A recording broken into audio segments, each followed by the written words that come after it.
Welcome to Page One, the show for writers with the reader in mind.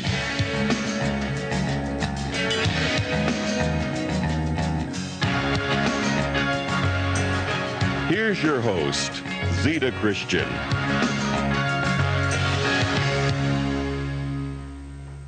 Hi everyone, welcome to Page One. I'm Zita Christian. My guest tonight is a good friend and a multi-talented writer. She is an essayist, she is a teacher, she's a playwright, she's a dramaturg, and she's going to talk about a couple key things tonight that I think you'll find very interesting. Her name is Judy Adourian. Judy, thanks very much for being on the show tonight. Thank you for having me. Now, I know, because we've been friends for a long time, that just in the past, 3 or 4 years, not long at all, you have had essays published in A Cup of Comfort for Writers, A Cup of Comfort for Women in Love, A Cup of Comfort for Mothers-to-Be, A Cup of Comfort for Parents of Children with Autism, lots of other anthologies. Mm-hmm.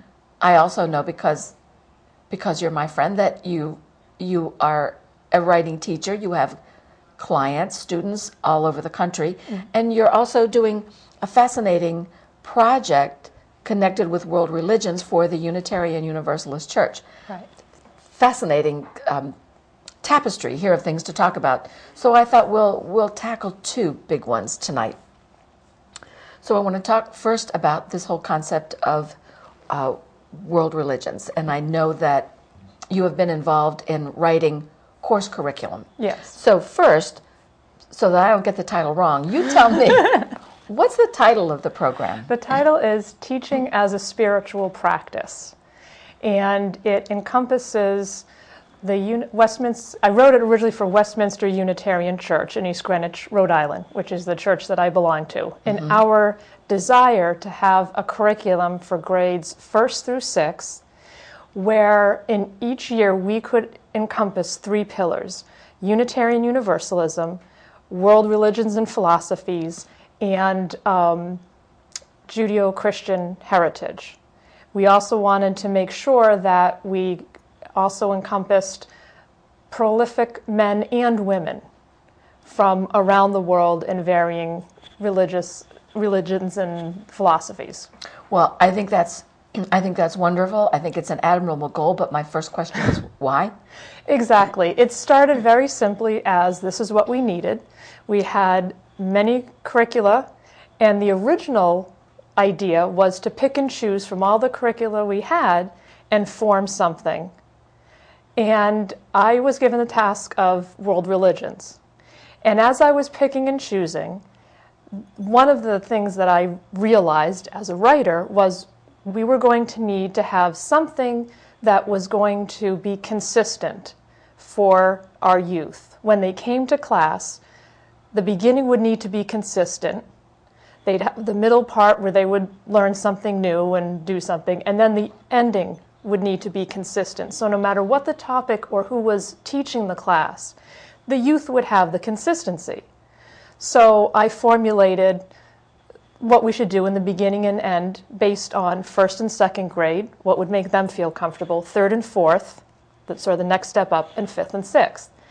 And then, as I was going through the world religions curricula, I found, I don't know enough about Dharma, or I don't know enough about, so I would go and research things just for my own sake.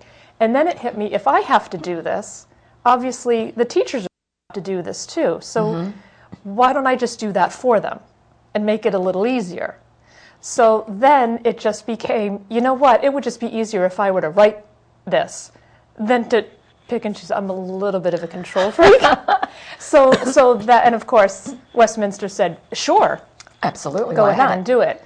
And then once I had gotten that done, I remembered, because I also teach, we're a co-op, mm-hmm. and so I've taught classes, and one of the things that I remembered is, well, if you're volunteering your time to teach, you're missing out on your own spiritual fulfillment in the sanctuary. So then it became, well, how can I add something for the teacher? And how can I do it in a way where this isn't the typical teacher comes in, knows everything, and teaches? Because that's a bit, I would, some people are fearful of that. Well, I don't know everything, and I'm teaching little kids, and there's a lot going on. So I thought of the fourth Unitarian Universalist principle, which is we believe in exploring ideas and values together. So what I added then to the curriculum, before and after the class even, the kids are even there, questions for the teachers. Unpack your thoughts on the topic at hand, and made it very clear you don't have to know everything. Explore with the youth. So that's how the title came about, Teaching as a Spiritual Practice. The youth are getting educated and exploring, as are the co-facilitators. So it's like we're learning, we're all learning together. We're all learning so it together. takes the pressure off. Exactly. Wonderful. And the children's, or I should say the youth, often come to the class with some knowledge of their own, of different subjects. Especially as Unitarian Universalists, there's a lot of adults who have been other religions prior to, and so they still celebrate traditions and things in their own family. So we might have one lesson plan is on the Chinese New Year. And so we have a family who knows all about the Chinese New Year. So that child in that class would have something to offer and can teach the teacher. Oh, how wonderful. Right. Now, that's a perfect segue into the question I have about what are some of the religions that you cover? Okay, let's see. The major ones, obviously, during the Judeo-Christian, it's a 2-year curriculum. Oh, okay, 2 years. Right. And so in the first year, they'll get Old Testament Bible stories. And in the second year, they'll get New Testament Bible stories.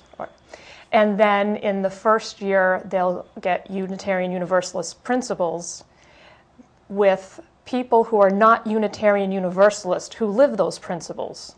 So Martin Luther King Jr., Sandra Day O'Connor, people who live the principle even though they aren't Unitarian Universalists. Okay. And then the next year, they get Unitarian Universalist people.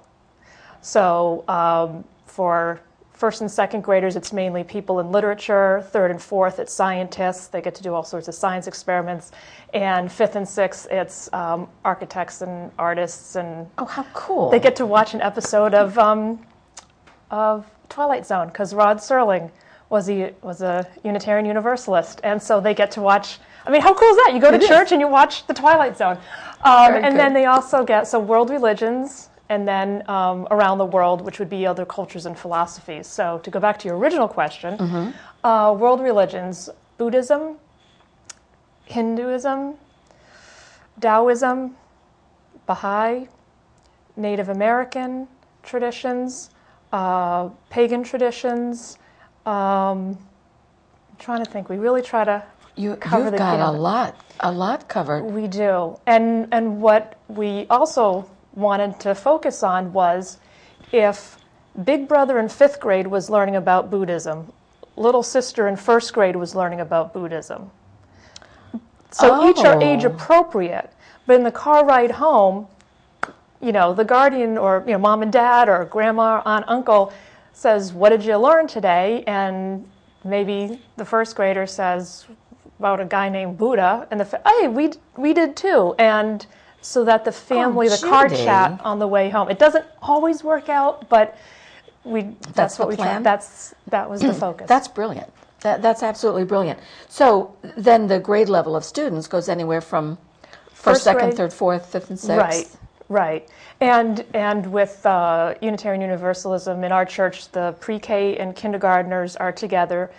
We use curricula that's already been written, though it's been discussed that maybe that should be the next project. And then our 7th and 8th graders get to do what's called Neighboring Faiths, which was actually originated from Sophia Lynn Foss, who was a Unitarian Universalist. And with that program, that's a set-in-stone, fantastic program.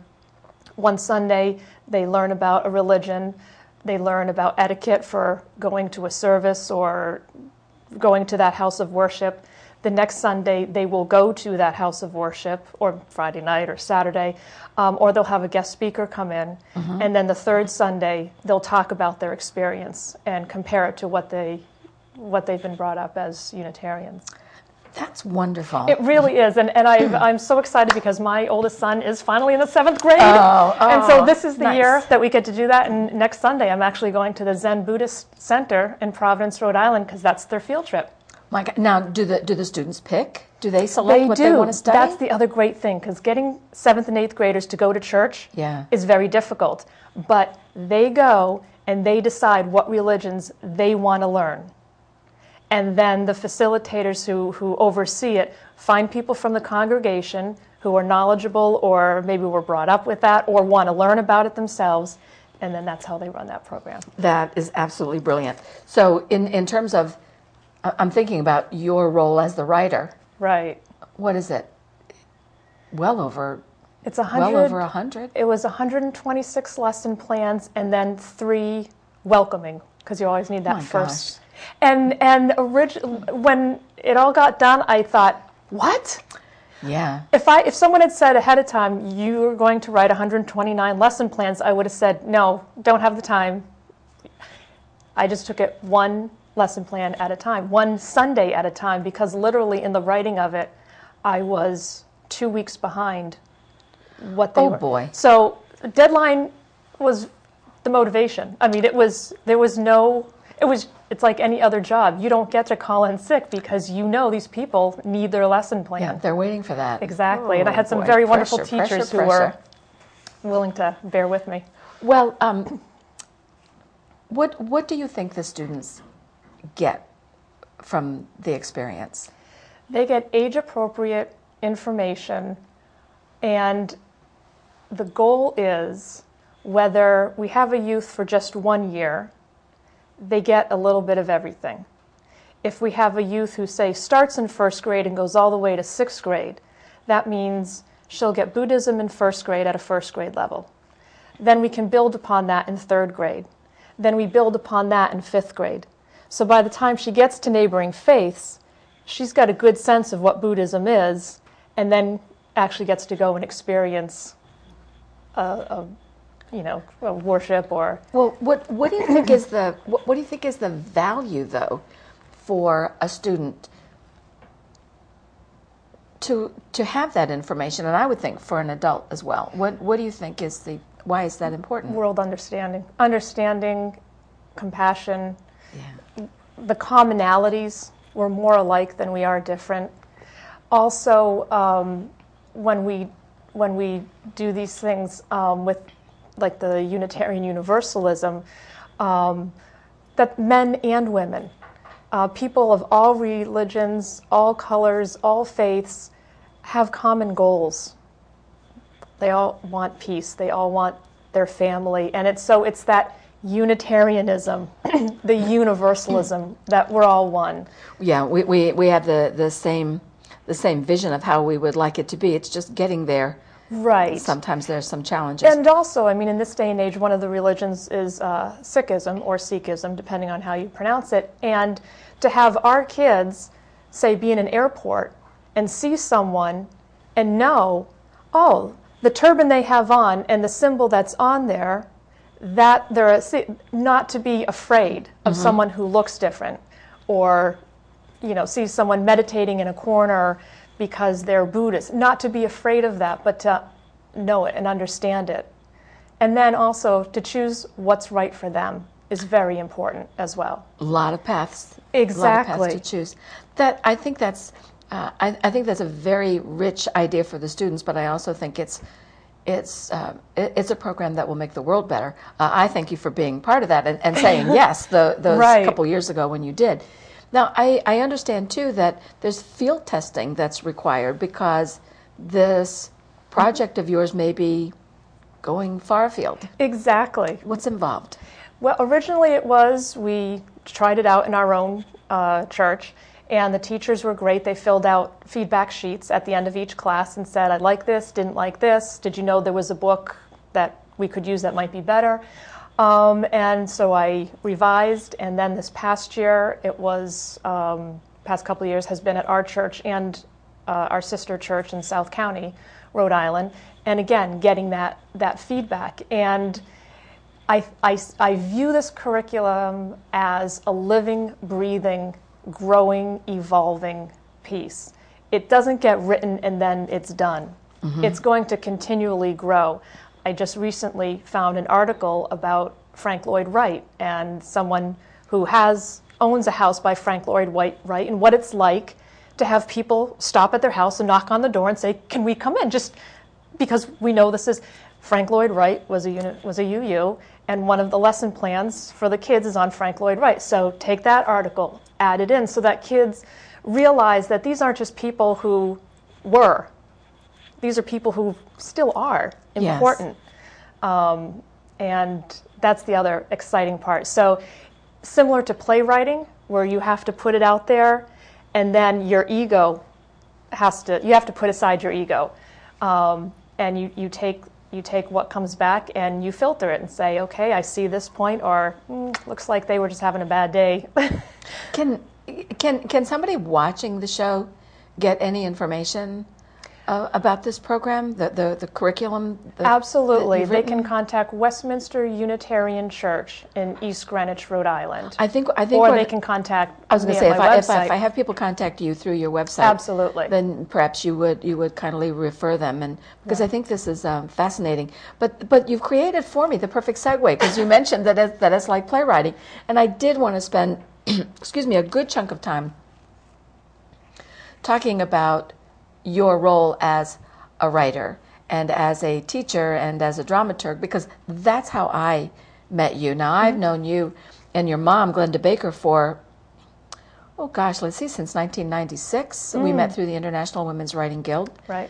And you and I both have taught programs at the annual summer conference, and one of your classes has been on writing a one-act play. Right. So I want to talk a little bit about that tonight, because not only do you teach that class, you teach several classes, but you have found a way to teach that through a correspondence course, and you have students from all over the country. So first, basics. Yes. What are the courses that you teach, and how long are they? I teach personal essay writing and short story writing, and those are each 12-week courses, although now I've tweaked it a bit, so they're up to about 15, 16 weeks. And then playwriting, which is 12 months, tweaked a little bit, is a little bit longer than 12 months. So it takes a while, doesn't it? It playwriting. It does. It does. So how does it work? How does it work for you to teach how to write a play by correspondence? Well, someone contacts me through my website and says, I'm interested in writing a play or essay or a short story. And I send them a contract, and they choose the date that they want to start. And then they send it back with payment. And then I send them their suggested deadlines and their first assignments. They always get 2 assignments at a time, a writing assignment and a marketing assignment. And they complete those, send them back to me, I critique them, they get a little time to revise, and then they send them both back to me, and then we move to the next step. And we continue that process, and if we get to the end of because I have the end date, the start date, your suggested deadlines, and your end date, and if we get to the end and it hasn't been finished, then a new contract to continue, or most often people stay right online, or they might be short 1 week or longer, but it balances out. Right. So I was going to ask you, what is reasonable for a student to expect? And I think, one of the obvious things is that there's a structure for the student to follow. There is a structure. There's accountability, first of all, in those suggested deadlines. Because if one of my students is, say, a week late, I'll email them. Is everything okay? What's going on? Do you know you had a deadline? It could be a family circumstance or whatever, and that's cool. We can work it out. But they know that I'm invested in them as a writer, not just this one project, and I'm invested in them as a person. And I know what it's like to want to write and try to balance the time to write. Oh, yes, yes, yes. But having the accountability in those deadlines really helps people, really helps them. They have the same sheet that I'm working off of in terms of when things are due, and it really helps. Well, I'm talking with Judy Adourian. She is a playwright, an essayist, a dramaturg, a teacher, and in talking about this relationship with the students, something that I think is important based on some experiences I know Judy has had, but also experiences I know other writing teachers have had. What is unrealistic for the student to expect? That their first piece they've ever written is going to get published immediately and become the next great thing, and they will never have to work again. And never be rejected. And never be rejected. Yes, exactly. yes. I make a point of explaining also that marketing your work is just as much a need for practice as writing itself. Well, I do have a couple examples from two of your students, and I wanted to share them with the audience tonight. Now, this first one, Ralph Simeon, I've had it. Okay, so who's the author of this? Elizabeth Shart, who was actually my oldest son's third grade teacher. And after third grade was done, she said, okay, no more conflict of interest. I know you're a writer. I know you teach writing.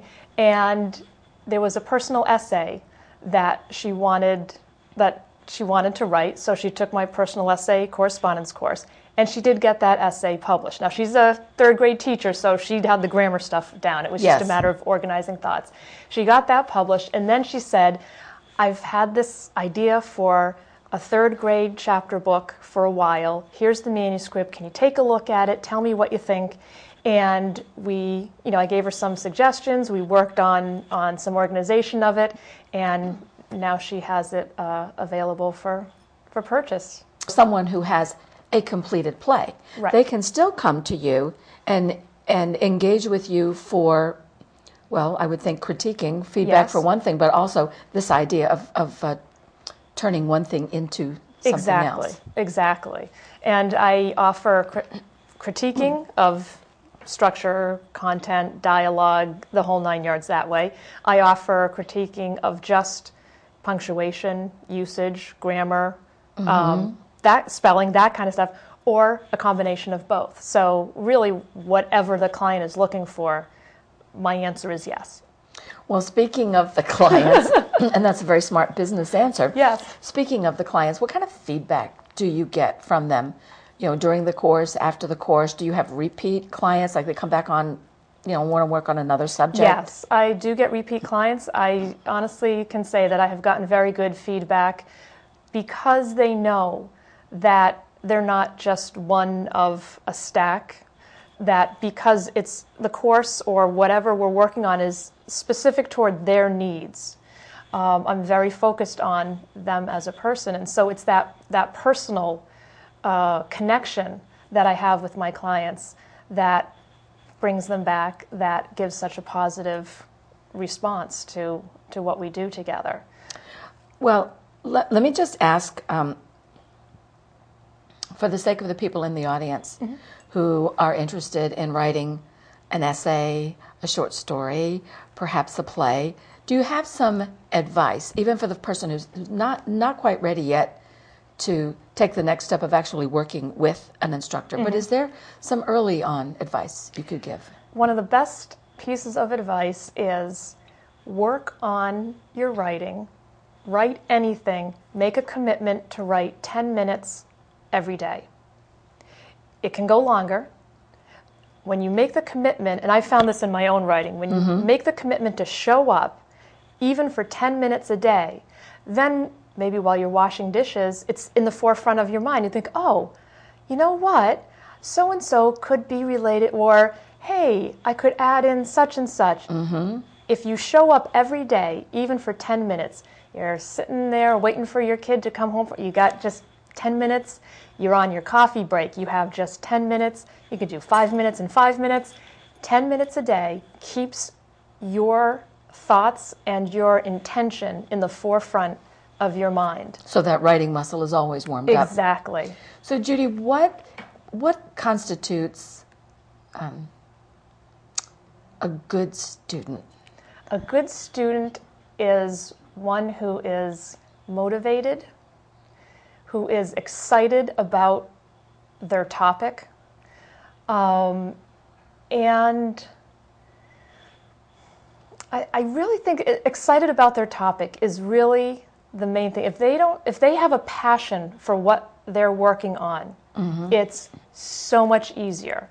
And one of the first writing assignments that I give is to come up with a list of topics that you think you'd be interested in writing and your list of credos, your personal beliefs, because when you match your personal truth to a topic, that's where the passion comes from. Give me an example. What do you mean? Okay, so for example, I'm currently working on, I'm going to dip my foot into novel writing. Okay. So as a Unitarian Universalist, there are 7 principles that I believe. And so using those as sort of my core, what I'm writing about in my novel is going to draw upon my core beliefs. So in my novel, it's about a mother and a son. It's a cozy mystery, but the boy has Asperger's. And so in my personal belief system, I believe in respect for the importance of all beings and fair and kind treatment to all people. So in my novel, this child with Asperger's is going to be as important to solving the mystery as the adults. I love it. I love it. And Judy, I'm getting the sign that unfortunately we're out of time. I'm so glad we got to talk about both of the pieces, about the work that you're doing for the curriculum for the world religions and the related topics there in the Universalist church, but also your work as a teacher and as a dramaturg and with the work you're doing with students all around the country. I see definite blendings there. I'm glad you said yes several times there. So thanks very much for coming and sharing that information with us. Thank you for having me. And also let me say a thank you to the crew and to you in the viewing audience. I'll close with the words of the fantasy writer Ursula Le Guin, who said, "There have been civilizations that did not use the wheel, but there have been no civilizations that did not tell stories. So find your story, find a way to tell it, and do join us again next time." Thank you.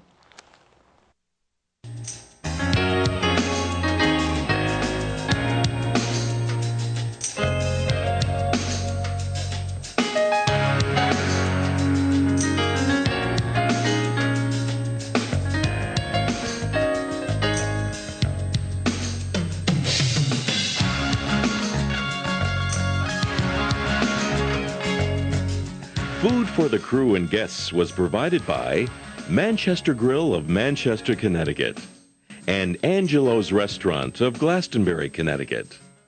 Be sure to send your writing questions and your comments on the book club selection to Zita at page 1, P.O. Box 1515, Manchester, Connecticut, 06045-1515, or send an email to Zita at page1tv.com.